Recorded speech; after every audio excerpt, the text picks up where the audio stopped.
Hi, I am Dr. Felice Gersh. I'm your integrative physician here in Irvine, California, speaking to you today on the next chapter of our Living in the Era of Coronavirus. Now, I would like to talk to you about a topic I've touched on before, but I'd like to go into it in more detail.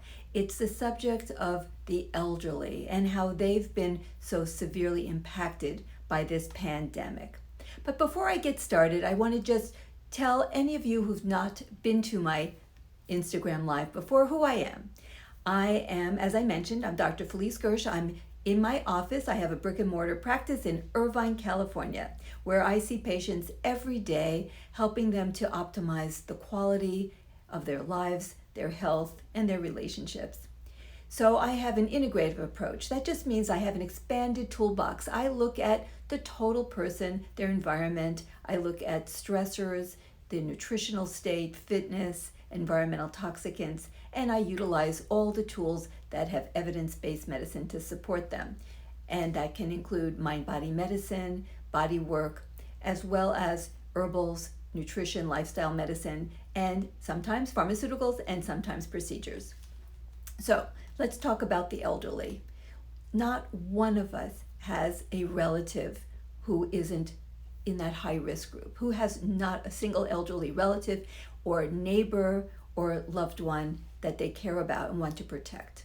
So coronavirus has heavily impacted the elderly. In fact, in some areas, more than half of those who have died have come from the elderly population, often from nursing homes or similar type facilities for assisted living and so forth.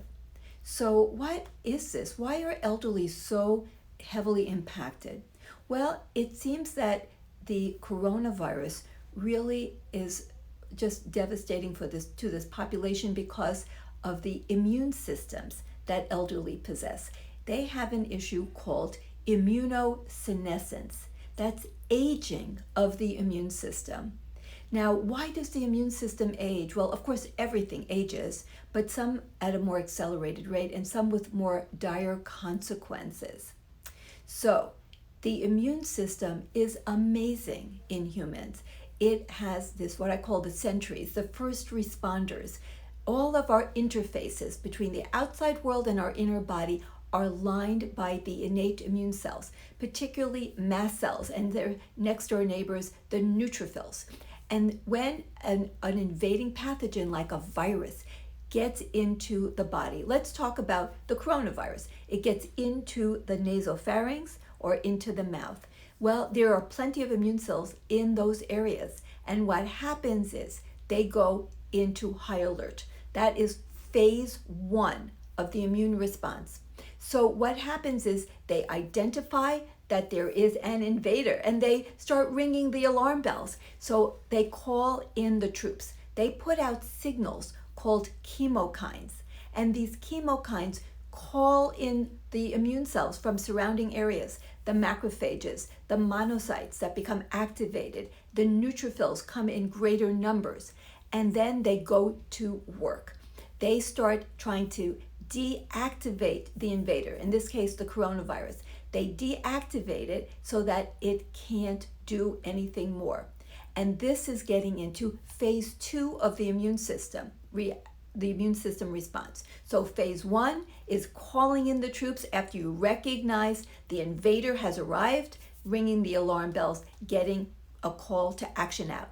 Phase 2 is starting the action to deactivate that pathogen, to get it immobilized, to get it eaten up. So that's phagocytosis. So the macrophages actually envelop this virus, bring it into the cell, and then dissolve it with internal enzymes. Is that like amazing?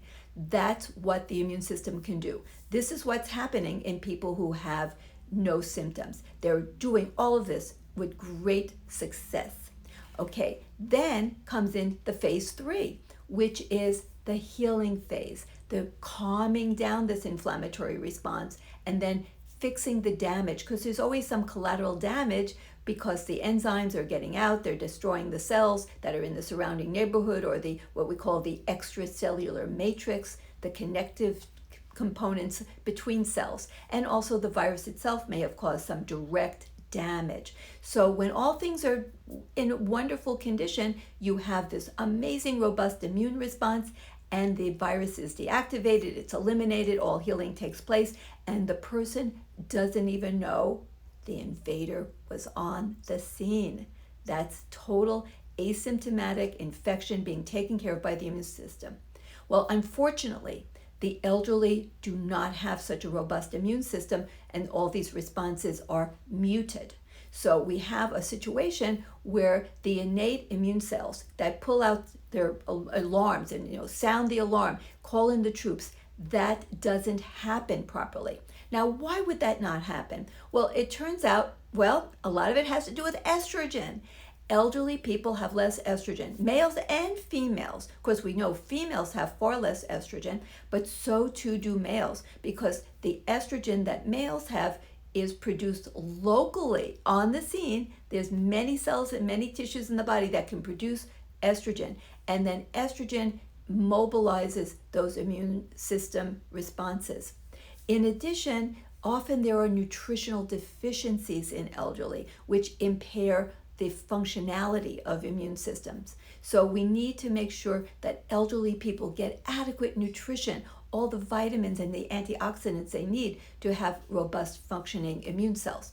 So what happens is you don't get that initial response.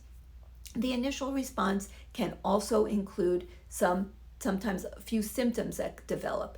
And as well, when you get phase 2 and you're getting the active inactivation of the pathogen, you're destroying it, and then you're gobbling it up.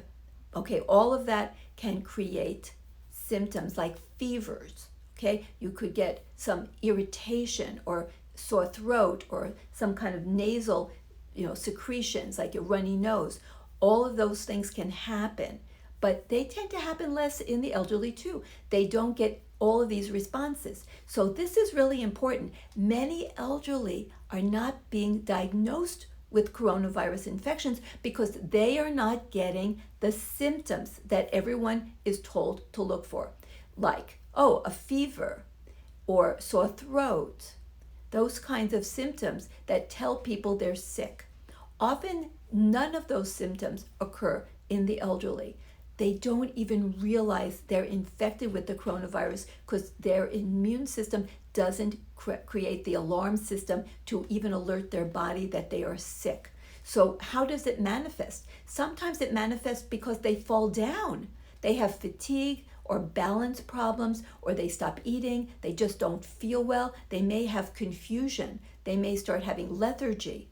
They may not exhibit any of the classic symptoms. Though, in fact, the elderly, if they have any of the classic symptoms, which weren't originally classic symptoms because all of the original symptoms related to the cough. Now, the elderly people often don't have a cough.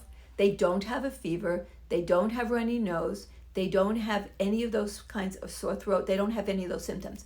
But they sometimes have nausea. They sometimes have vomiting. They sometimes have diarrhea. They tend to have more the symptoms associated with GI manifestations and cognitive.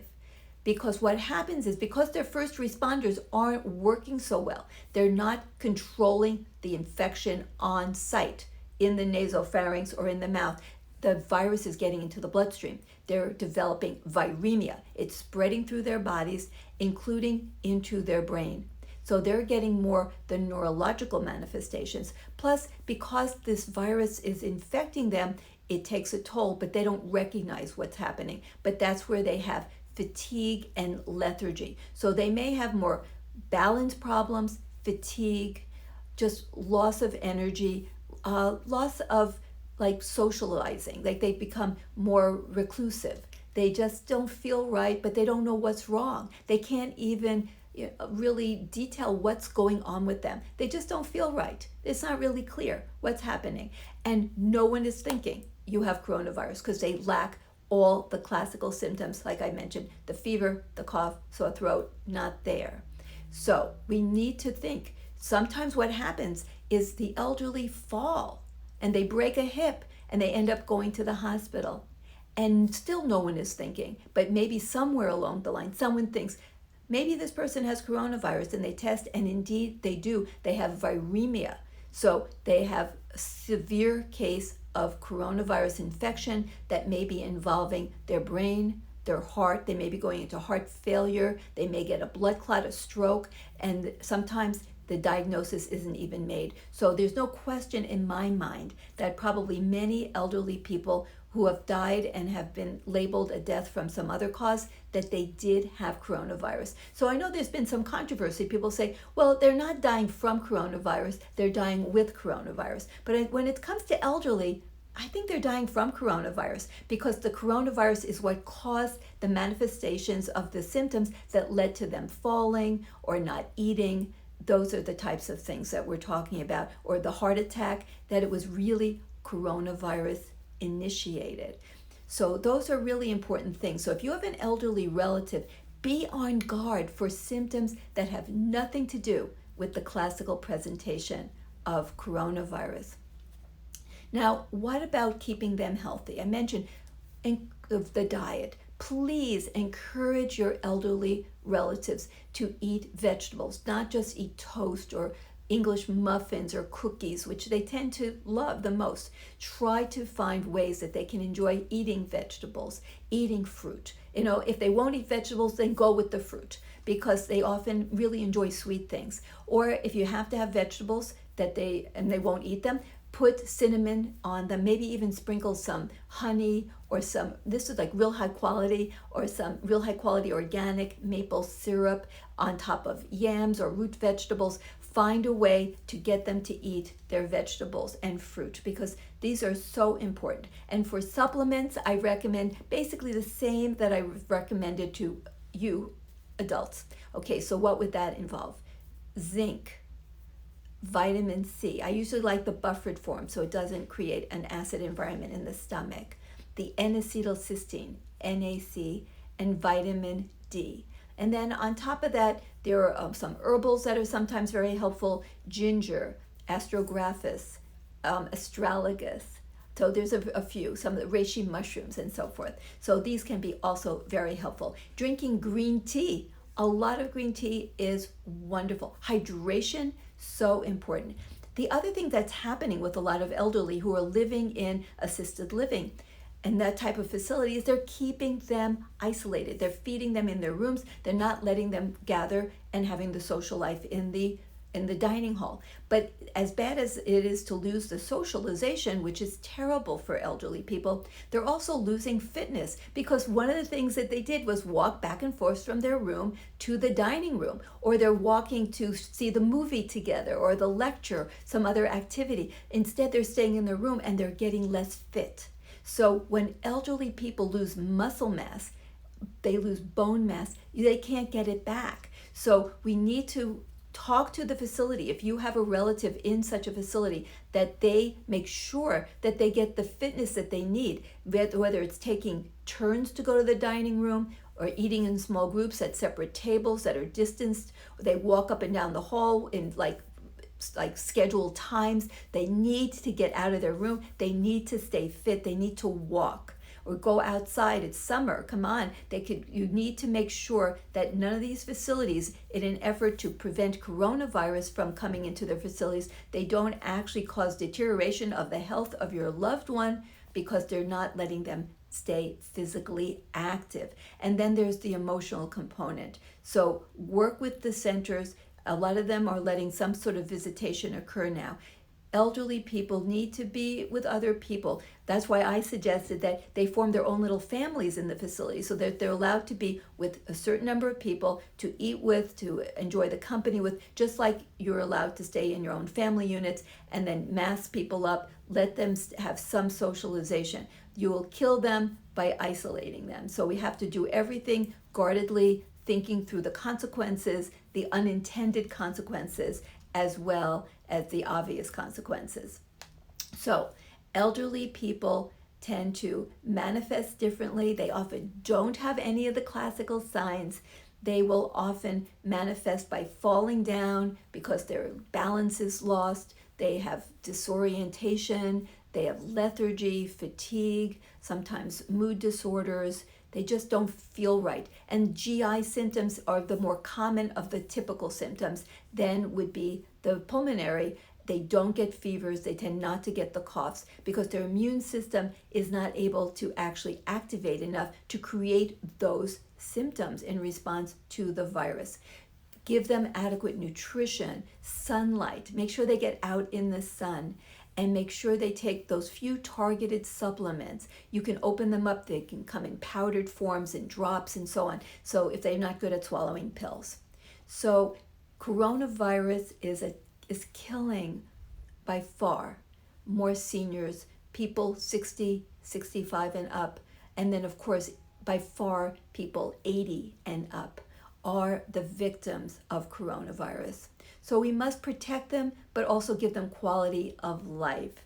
So yes, coronavirus is definitely more deadly to the elderly because of immunosenescence, the aging of the immune system. So it doesn't have the robust, really top of the line response that is happening in younger people.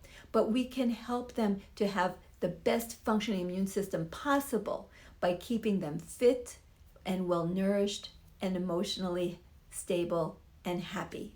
So that is what I really wanted you all to know about caring for seniors, why seniors are the ones most impacted by coronavirus. Oh, and I just wanted to add, we know that seniors tend to have a lot of additional problems like diabetes, hypertension, heart disease, a lot of visceral fat. So the same symptoms and conditions that are associated with increased risk are also more prevalent in the elderly. In fact, they found that of the elderly who died, 90% of them had at least one of those comorbidities, and 60% to 70% had at least two of those comorbidities. So make sure your elderly relatives are cared for properly when it comes to their comorbidities, that their hypertension is controlled, their diabetes is controlled, they're eating the proper diet for diabetes, and cardiovascular health is being attended to. Because it's not just being old, it's having these additional conditions piggybacked on top of having that advanced age. So take care, love your elders. Remember, you're going to be one of them one day. And we can do so much to protect them and enhance the quality of their lives for as long as possible. So from Irvine, California, I'm Dr. Felice Gersh, wishing you the best. Stay well, stay healthy. I will see you again soon.